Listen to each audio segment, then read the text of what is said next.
할렐루야. 예배 가운데 나오신 여러분들에게 하나님의 은총이 가득하기를 주님의 이름으로 축복합니다. 예수님의 발길을 멈추려면 오늘 세 번째입니다. 원래 우리 주제를 한 번 더 선포해 볼까요? 시작. 예수님의 발길을 멈추게 하라입니다. 올 한 해 여러분의 가정 가운데, 자녀들 가운데, 우리 교회 가운데 예수님의 발길을 멈추게 하는 놀라운 기적의 역사가 풍성하기를 주님의 이름으로 축원합니다. 12년 동안 혈류증을 앓았던 여인이 있었습니다. 이 여인은 예수님의 발길을 멈추게 함으로 그 질병에서 깨끗함을 얻었습니다. 또 구원을 얻었습니다. 여러분, 예수님의 발길을 멈추게 하면 우리의 일상 가운데서도 이런 기적의 역사가 일어나게 될 줄 믿습니다. 예수님의 발길을 멈추게 하려면 첫 번째는 절망입니다. 예수님의 발길을 멈추게 하려면 첫 번째가 뭐라고요? 절망입니다. 역설적입니다. 어떻게 절망이 예수님의 발길을 멈추게 할 수 있을까요? 오늘 본문의 25절과 26절 말씀을 우리 함께 읽겠습니다. 12회를 혈류증으로 앓아온 한 여자가 있어 많은 의사에게 많은 괴로움을 받았고 가진 것도 다 허비하였으되 아무 효험이 없고 도리어 더 중하여졌던 차에 혈류증을 앓는 여인이 등장합니다. 이 혈류증은 피를 쏟는 병입니다. 하혈을 하는 병입니다. 그래서 레위기 15장에 보면 이 혈류증을 유출병이다, 그렇게 표현을 합니다. 여러분, 레위기 말씀 보면 이 유출병은, 혈류증은 부정한 병으로 취급을 받습니다. 왜 그럴까요? 이 부정한 여인, 혈류증을 앓는 여인이 물건에 손을 대면 그 물건이 부정해집니다. 그것을 모르고 또 다른 사람이 그 물건에 손을 대면 그 사람도 부정해집니다. 그러니까 사람과 스치기만 해도, 부정한 여인과 스치기만 해도 그 사람이 부정해집니다. 여러분, 이런 가운데서 어떻게 정상적인 생활을 할 수가 있겠습니까? 그러니까 이 혈류병을 앓았다라고 하는 것은, 부정한 여인이라고 하는 것은 사람들과 정상적인 사회생활을 할 수 없는 여인입니다. 사람들로부터 격리가 될 수밖에 없는, 왕따가 될 수밖에 없는 삶을 살아갈 수밖에 없는 그런 여인입니다. 이 여인이 이 병을 고치기 위해서 부단히 노력을 했던 것 같습니다. 그래서 오늘 본문에 보니까 많은 의사에게 많은 괴로움을 받았고, 노골적으로 의사에게 어떤 고통과 괴로움을 받았다는 의미가 아니고 좋다는 유명한 의사에게는 다 찾아갔다는 것입니다. 강원도에 유명한 의사가 있다면 그곳에도 찾아가 보고, 저 섬에 유명한 의사가 있다면 그 의사에게도 찾아가 보고, 전국 방방곡곡 이 병만 고칠 수 있다면 어떤 대가를 지불해서라도 노력하고 애쓰고 수고를 했다, 이 말이죠. 그런데 그 어떤 의사도 이 여인의 병을 고칠 수가 없었습니다. 그리고 또 보니까 가진 것도 다 어떻게 했다고요? 허비하였다. 그러니까 이 병을 고치기 위해서 얼마나 물질을 투자했든지, 오늘날에야 보험이 잘 돼 있으니까 중환병에 걸리면 그래도 보험에서 다 이렇게 해주지 않습니까? 그런데 이때 당시 그런 제도가 있었겠습니까? 이전만 해도 제가 살았던 시골만 해도 한 가정에 큰 병이 걸린 사람이 한 사람이 있으면 그 병을 고쳐보겠다고 땅도 팔고 집도 팔고 재산 목록인 소도 팔고, 그런데 나중에 보면 재산 다 팔아가지고 고치려고 그렇게 애쓰고 수고했는데 병은 하나도 고치지 못하고 재산은 다 날아가고 남아있는 가족들은 힘겹게 살아가는 그런 일들이 허다하게 많았습니다. 지금 이 여인의 형편이 그렇다는 것입니다. 이 병을 고치려고 의사도 찾아가 보고 집에 있는 보험도 깨고 적금도 깨고 모든 거 다 해가지고 이 병만 고칠 수 있다면 그렇게 노력을 했지만 다 허비했다라고. 여러분, 이 정도로 애쓰고 수고했다면 좀 나아지지는 않아도 현상 유지는 좀 돼야 되지 않겠습니까? 그런데 다시 한번 말씀을 보십시오. 이렇게 애를 썼는데 의사들에게 괴로움도 받고 재산도 다 허비하고, 그런데 아무 효험이 있었어요, 없었어요? 없고, 거기까지만 있어도 좀 괜찮을 것 같은데 그 다음 보십시오. 더 어떻게 했다고요? 중하여졌다. 현상 유지도 아니고 그 정도로 투자를 하고 애를 썼는데 병은 더 중하여졌습니다. 여러분, 이 병을 몇 년을 앓았다고요? 12해, 12년. 이 10이라고 하는 숫자는 유대인들에게 있어서 완전수입니다. 그래서 이스라엘의 지파가 몇 지파죠? 12지파. 예수님의 제자가 몇 명이죠? 12명. 계시록에도 보면 10이라고 하는 숫자 계속 나옵니다.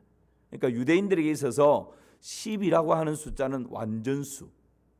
이것을 이 여인에게 적용을 해본다면 이 여인의 고통과 이 질병으로 말미암는 인생의 낙담과 절망이 완전한 것에 이르렀다.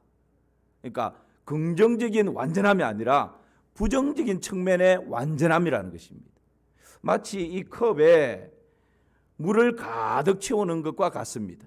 100% 가득 차면 흘러 넘치지는 않지만 조금의 한 방울의 물이라도 톡 떨어지면 넘쳐버리는 그 상태, 가득 차 있는 상태. 이 여인은 이 혈류병 때문에 마음의 항아리에 절망으로 가득 차 있는 상태, 더 이상 희망의 한 줄기 끈도 다 사라져버린 상태. 어쩌면 이렇게 살아서 뭘 하나, 극단적인 선택의 생각을 할 수도 있는 지금 그런 상태가 이 혈류증을 앓은 여인의 상태였다라고 하는 것을 우리에게 말씀해주고 있는 것이죠. 여러분, 우리도 살다 보면 건강 때문에 이 여인처럼 절망에 이를 때가 있습니다. 어떤 사람은 물질 때문에 이 여인처럼 절망에 이를 때가 있습니다. 어떤 사람은 부부관계 때문에, 사람들과의 관계 때문에 절망에 이르는 때가 있습니다. 어떤 사람은 결혼 문제 때문에, 취업 문제 때문에, 직장생활 때문에 이 절망의 상태에 이를 때가 있습니다. 가득 채워져 버리는, 더 이상 내 힘으로 어찌할 수 없는 그런 상태 말입니다. 그런데 여러분, 역설적으로 이 여인에게 있어서 이 절망이 예수님을 만나고 예수님의 발길을 멈추게 하는 용기가 되었던 것입니다. 이 절망이 없었다면 이 여인은 부정한 여인이기 때문에 예수님께 달려갈 수 있는 용기가 없었습니다. 그러나 막다른 절망에 이르자 일어나서 예수님께로 달려가 예수님의 발길을 멈추게 할 수 있는 용기가 생긴 것입니다. 그래서 용기는 절망에서 생긴다, 그런 말이 있습니다. 여러분, 어떤 낙담과 절망 가운데 있다 할지라도 다시 한번 두 주먹을 불끈 쥐고 믿음의 용기를 내시기를 주님의 이름으로 축원합니다. 쥐가 고양이에게 쫓겼습니다. 막다른 골목에 이르렀습니다. 드디어 고양이가 야옹 하면서 쥐를 잡아먹으려고 날카로운 발을 올렸습니다. 그랬더니 이 쥐가 이제는 죽었구나 생각을 하고 주위를 돌아보더니만 타다 남은 새가 있습니다. 거기에 몸을 던지고 막 구르기 시작합니다. 고양이가 잡아먹으려고 이렇게 하다가 야 임마, 너 지금 무슨 짓 해? 그랬더니만 이 쥐가 두 눈에 힘을 불끈 주고는 왜 임마? 다 된 밥에 재 뿌린다 임마, 그러는 거예요. 여러분, 마지막 절망 가운데 있지만 정신을 바짝 차리면 살아날 길이 있는 것입니다. 여러분, 우리에게는 사랑하는 주님이 계십니다. 아무리 막다른 절망의 수렁텅이에 빠졌다 할지라도 주님 한 분이면 다시금 솟아날 구멍이 있는 것입니다. 이것이 믿음의 사람들의 삶의 능력 아닙니까? 오히려 다른 것으로는 어떻게 할 수 없는 가득 차버린 그 절망의 순간에 오직 주님밖에 없기 때문에 평소에 일어나지 않았던 믿음의 용기가 일어나게 되는 것입니다. 이것이 우리 그리스도인의 삶의 능력인 것이죠. 그런 은혜가 올 한 해 여러분의 일상 가운데 충만하시기를 주님의 이름으로 축원합니다. 두 번째는 소문입니다. 오늘 27절 말씀 한번 보실까요? 시작. 예수의 소문을 듣고 무리 가운데 끼어 뒤어와서 그의 옷에 손을 대니. 이 절망 가운데 주저앉아 있었던 이 여인에게 여러분 얼마나 정신적인, 육체적인, 생활적인 절망의 늪에 빠져버린 여인이지 않습니까? 그런데 이 여인에게 어떤 소문이 귀에 들려왔습니다. 누구에 대한 소문이죠? 예수님에 대한 소문. 여러분 우리가 살아가면서 많은 소문을 듣습니다. 많은 뉴스를 듣습니다. 그런데 절망에 절망을 더하는 소문이 있는가 하면 절망 가운데서 일어날 수 있는 소문, 절망 가운데서 두 주먹을 불끈 쥐게 하는 희망의 뉴스가 있습니다. 그것이 뭡니까? 예수님에 대한 소식입니다. 예수님에 대한 소문입니다. 그래서 이 예수님에 대한 소식을 복음이라 그러고 굿뉴스라고 그러는 것입니다. 기쁜 소식이다 그렇게 말하는 것입니다. 이 절망 가운데 주저앉아 있었던 이 여인에게 한 소문이 들렸는데 바로 예수님에 대한 소문이었습니다. 마산댁, 예수님에 대해서 들어봤냐고. 예수님에 대한 소문을 들었는데 그분은 안전뱅이도 일으키고 눈먼 자도 눈을 뜨게 하고 말 못하는 사람도 노래하게 만들고 그 예수님을 만나면 인생이 바뀌고 삶이 바뀌고 사람이 바뀌고 변화된다고. 그 예수님은 죽은 자도 살린다고. 그 예수님은 귀신을 쫓아내고 결박을 풀어주는 자유케 하는 분이라고. 그 예수님을 들어봤냐고. 그 예수님이 지금 우리 가까이에 지나가신다고. 여러분 모든 것을 다 포기해버리고 어쩌면 극단적인 마지막 카드를 만지작거리고 있었을 이 여인에게 예수님의 이 소식은 마지막 희망의 한 줄기 빛이 되는 것입니다. 이 소식을 들었던 이 여인, 여러분 절망 가운데서 일어나 그 소문의 주인공을 향해서 달려가게 되지 않습니까? 이스라엘 백성들이 가나안 땅을 정탐할 때 기생 라합은 하나님에 대한 소문을 들었습니다. 믿음이 생긴 것이죠. 왜 그럴까요? 믿음은 들음에서 나고 믿음은 들음에서 나고 들음은 그리스도의 말씀으로 말미암기 때문에 그렇습니다. 여러분 이방 여인입니다. 기생입니다. 그런데 하나님에 대한 소문을 듣다가 믿음이 생겼습니다. 이 여리고성을 정탐하기 위해서 왔던 하나님의 종들을 숨겨줍니다. 결과 어떻게 되었죠? 여리고성이 멸망할 때 이 기생 라합과 그 가족들이 구원을 얻게 되는 것입니다. 좋은 소문을 들으면 구원의 역사가 일어나게 되는 것입니다. 백부장이 예수님의 소문을 들었습니다. 그 하인의 병을 고쳐달라고 예수님께 요청합니다. 예수님께서는 그 백부장의 하인을 깨끗하게 고쳐주셨습니다. 수르보니게 여인이 예수님의 소문을 들었습니다. 귀신을 들린 딸을 예수님께 데리고 와서 고쳐달라고 요청합니다. 여러분 예수님의 소문을 듣고 용기를 내어서 예수님께 나오는 자마다 우리 주님께서는 치료하시고 결박을 풀어주시고 자유케 하는 놀라운 은혜를 베풀어 주셨던 것입니다. 이것이 여러분 기쁜 소식, 복음입니다. 예수님에 대한 소식입니다. 오늘 이 자리에 예수님에 대한 소식을 듣고 함께 예배 자리에 나온 분들이 계시다면 여러분의 인생에 최고의 복된 날이 될 줄을 믿습니다. 왜냐하면 예수님을 만나면 모든 죄에서 사함받기 때문에 그렇습니다. 예수님을 만나면 하나님의 자녀가 되기 때문에 그렇습니다. 예수님을 만나면 영생을 얻기 때문에 그렇습니다.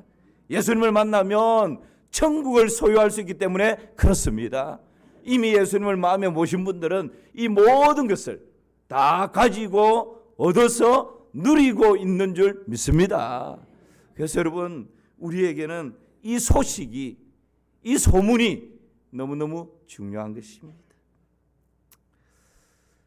어느 목사님이 혼자서 등산을 하다가 발이 실족해서 절벽으로 굴러 떨어졌습니다. 와 하고 떨어지다가 소나무를 탁 붙잡았습니다.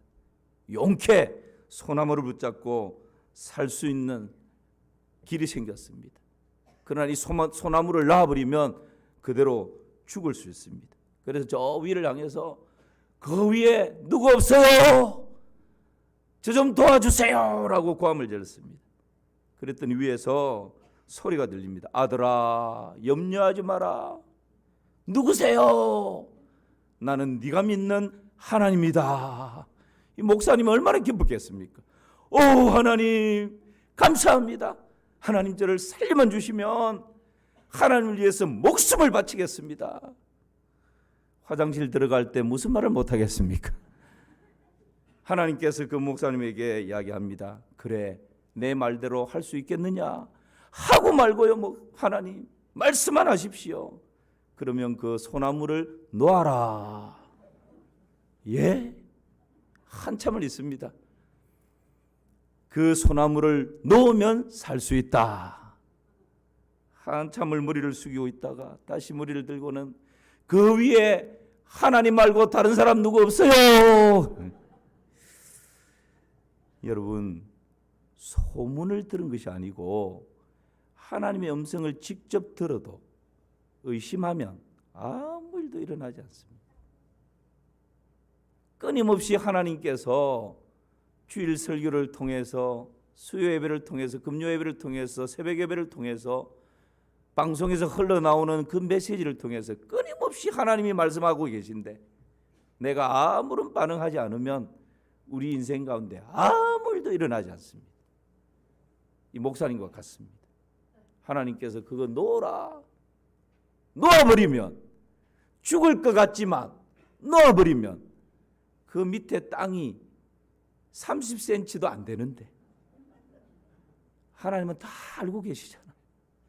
진짜 놓아야 살 수 있는 길인데 우리는 이거 놓으면 죽을 것 같으니까 아무리 하나님 말씀하셔도 안 놓는 것입니다. 여러분 소문을 듣고도 직접 말씀하시는 것이 아니라 지나가는 소문을 듣고도 그 소문을 확신하고 붙들고 반응을 하면 지나가는 예수님의 발길을 멈추게 할 수 있는 것입니다. 그러나 하나님의 음성을 듣고도 내가 불신하고 의심하고 아무 반응하지 않으면 우리 가정 가운데 인생 가운데 아무 일도 일어나지 않습니다. 저는 오늘 예배 가운데 나오신 여러분들을 축복합니다. 하나님의 음성으로 붙드시기를 주님의 이름으로 축원합니다. 붙들었다면 믿음으로 반응하시기를 축원합니다. 로버트 슐러 목사님이 이런 시를 적었습니다. 절벽 가까이로 부르셔서라는 시인데요. 이런 내용입니다. 절벽 가까이로 나를 부르셔서 다가갔습니다. 절벽 끝에 더 가까이 오라고 하셔서 더 가까이 다가갔습니다. 그랬더니 절벽에 겨우 발을 붙이고 서 있는 나를 절벽 아래로 밀어버리는 것이었습니다. 물론 나는 그 절벽 아래로 떨어졌습니다. 그런데 나는 그때서야 알았습니다. 내가 날 수 있다는 사실을. 때로는 하나님께서 너무 냉정하게 나를 절벽 곁에 서 있는 나를 손을 붙들고 당겨주셔야 되는데 그 절벽 끝에 발가락 하나 걸치고 버티고 있는데 확 밀어버릴 때가 있어요. 끝났습니다. 그런데 그때서 비로소 깨닫는 것입니다. 아, 내가 날 수 있구나. 할렐루야. 우리 하나님 그런 분이십니다. 아무리 절망의 끝자락에 있다 할지라도 복음을 붙들고 소문을 듣고 주님의 음성을 듣고 반응하면 여러분 떨어져서 끝나는 것이 아니라 날 수 있다는 것을 깨닫게 되는 은혜가 있는 것입니다. 여러분 믿음의 사람들은 이것을 누리게 됩니다. 절망의 순간에 주님의 음성을 듣고 순종하면 바다가 열리게 될 줄을 믿습니다. 바다가 열리지 않으면 바다 위를 걷게 될 것입니다. 절망의 순간에 예수님의 소문을 들으면 그분의 발걸음을 멈추게 하는 은혜가 있는 것입니다. 마지막 하나는 행동입니다. 오늘 본문의 27절에서 28절 말씀을 한번 같이 보실까요? 시작. 예수의 소문을 듣고 무리 가운데 끼어 뒤로 와서 그의 옷에 손을 대니 이는 내가 그의 옷에만 손을 대어도 구원을 받으리라 생각함이라. 여러분, 이 여인은 절망 가운데 주저앉아 있다가 예수님의 소문을 들었어요. 소문을. 예수님께 음성을 들은 것이 아니라 다른 사람에게 예수님에 대한 소문을 들었어요. 그리고 그 소문을 붙들고는 일어납니다. 행동합니다. 예수님이라면 나를 고칠 수 있겠다. 예수님 그분이라면 내 삶을 바꿀 수 있겠다. 내가 들은 예수님 그분의 옷자락만 만져도 나의 이 부정한 병이 깨끗게 될 수 있겠다 라고 하는 마음이, 소문을 들었는데 그 여인의 마음 안에서 믿음으로 막 불타오르는 것입니다. 그래서 절망 가운데서 용기를 가지고 예수님께로 달려갑니다. 여러분, 제가 말씀드렸죠? 부정한 여인이기 때문에 무리가 있는 곳, 사람이 모이는 곳에는 갈 수 없습니다. 평상시 같으면 갈 수 있는 용기를 낼 수가 없습니다. 그런데 절망 가운데 있다 보니 그 소문이 희망으로 다가오게 되고 희망의 메시지를 붙들고 예수님께 갈 수 있는 용기가 생긴 것입니다. 예수님께 나갔습니다. 무리들이 막 애워쌉니다. 도저히 예수님을 만날 수가 없어요. 예수님의 얼굴을 볼 수가 없어요. 다시 용기를 냅니다. 여러분, 그 무리를 뚫고 예수님이 있는 곳으로 한 걸음 한 걸음 한 걸음 가까이 나아갑니다. 그런데 거기까지 더 이상 예수님 저에게 한번 안수해 주세요. 예수님 저의 병을 좀 고쳐주세요. 예수님 저를 좀 살려주세요. 바디메오처럼 외치기라도 했으면 예수님이 돌아보시고 그 여인에게 어떻게 했을 텐데, 이 여인은 예수님께 가까이 나오기는 했지만 도저히 입을 열어서 예수님을 부를 수가 없습니다. 그러나 그 마음에 저 예수님의 옷자락만 살짝 만져도, 그 옷자락만 살짝 만져도 내 이 병에서 깨끗해질 수 있겠는데, 내 삶이 새로워질 수 있겠는데, 그 간절한 믿음과 소망이 일어나는 거죠. 그래서 여러분, 무리를 뚫고 겨우겨우 들어가서는 예수님의 옷자락에 살짝 손을 대는 것입니다. 할렐루야. 게임 끝나는 것입니다. 우리에게도 이 간절함과 이 짤박함과 이 소망이 우리의 10년 가운데 가득하시기를 주님의 이름으로 축원합니다. 이 간절함이 가득하면 어떤 방법이라도 하나님이 길을 열어 주시는 것입니다. 어떤 일이 일어납니까? 29절에서 30절 말씀 한번 보실까요? 제가 읽습니다. 이에 그의 혈류 근원이 곧 마름에 병이 나은 줄을 몸에 깨닫으니라. 이 여인 보십시오. 예수님의 옷자락을 살짝 만졌는데 어떻게 됐다고요? 알았습니다. 내 혈류 근원이 말랐네. 즉시로 그걸 이 여인이 느끼는 것입니다. 일부 예배 때 이 설교를 하고 인사를 하는데 어떤 분이 나가면서 저희 옷을 이렇게 아이고, 이부 때는 그런 일이 없기를 바랍니다. 압니다. 어떤 마음인지 알죠. 주님께서 은혜 주시기를 축복합니다. 아마 이 여인이 지금 절박한 가운데 한 가닥 희망, 예수님의 옷자락만 살짝 만져도 그 믿음대로 된 것입니다. 옷자락을 만지는 순간 혈류 근원까지 싹 말라버린 것입니다. 주님은 그런 분이십니다. 우리의 생각하는 것이나 구하는 것에 더 넘치도록 채우시는 분이십니다. 여러분, 뿐만 아니라 30절 말씀 한번 보십시오. 방금 그 구절, 예수께서 29절이 아니라 30절입니다. 예수께서 그 능력이 자기에게서 나간 줄을 곧 스스로 아시고 무리 가운데서 돌이켜 말씀하시되 누가 내 옷에 손을 대었느냐 하시니, 여인이 혈류병이 말랐다는 것을 예수님의 옷자락을 만질 때 느꼈을 뿐만 아니라 예수님도 아신 거예요.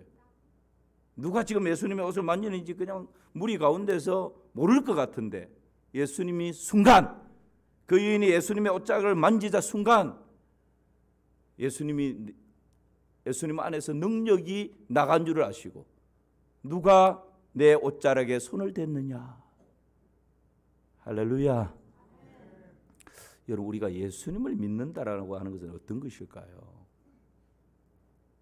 이 여인이 부정한 여인이라 그랬습니다. 누가 레위기 15장에 보면 긴 지금 구절인데요. 이 유출병, 혈류병에 대해서 부정한 것이라고 이야기를 하면서 아까 제가 말씀드린 것처럼 만지는 것마다 다 부정해지고 그것을 만지는 사람도 부정해지고 모든 것이 부정해집니다. 그러니까 부정한 것이 증가되는 것이죠.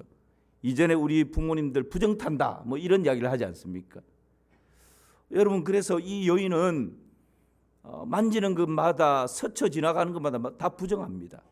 그렇다면 이 여인이 지금 예수님의 옷자락에 손을 대면 누가 부정해져야 됩니까? 예수님이. 왜냐하면 이 여인의 부정이 예수님께 증가되기 때문에. 물건도 부정해지는데 사람은 오죽하겠습니까? 이 여인이 깨끗해지는 이유가 여기 있는 것입니다. 여러분, 구약에 죄를 속죄할 수 있는 길이 뭐였습니까? 짐승을 데리고 오고 짐승의 머리에 손을 얹어서 안수를 합니다.